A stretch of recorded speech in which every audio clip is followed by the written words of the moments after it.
आ गए, नमस्कार। आप लोगों ने बताया आतंकवाद, रोहिंग्याज।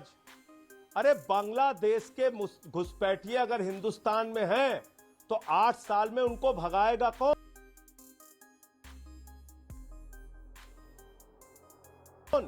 ओबामा आके भगाएंगे। उनके माध्यम से देश का माहौल बिगाड़ना है और मिल के खेल करना है, नफरत फैलाने का काम करना है, दंगे फसाद कराने हैं।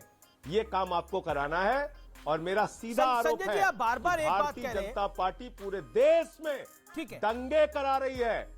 अमीश भाई, दुख इस बात का लगता है, भूल जाइए मैं किस पार्टी का हूं, संजय भाई किस पार्टी के हैं।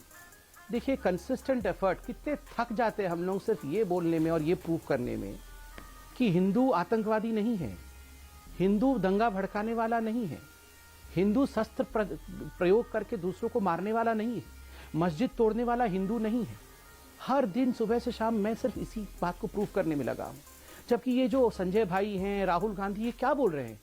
हिंदुओं ने राम को बदनाम कर दिया, राम तो ऐसे नहीं थे, आप लोगों ने मुसलमानों को मार दिया, आप लोग शस्त्र उठाकर मुसलमानों पर हमला करते हैं। कितना ईजी हो जाता है ना ये सब राम के लिए कहना, कितना आसान हो जाता है ना ये हिंदुओं को कहना कि हिंदू आतंकी हमले करते हैं।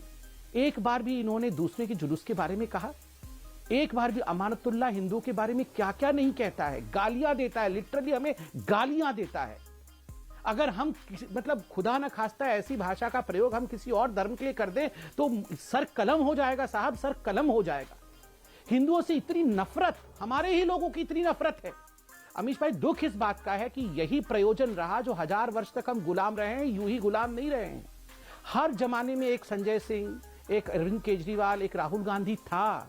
सत्ता किसकी रही? अरे बड़े बड़े लोगों की सत्ता रही है, ये जयचंदों की भी सत्ता रही है। मगर सत्ता तो क्या होता है, 15 साल 10 साल की होती है, मगर हजारों वर्षों तक ये बेड़ियां हमारे पांव में रहते हैं। हिंदू को ही मारते रहता है, भगवान राम को बदनाम कर दिया।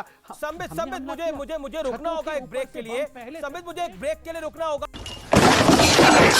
एक तो लाइक और शेयर ठोक दीजिए, महाकाल का से लाइक और शेयर ठोक दीजिए।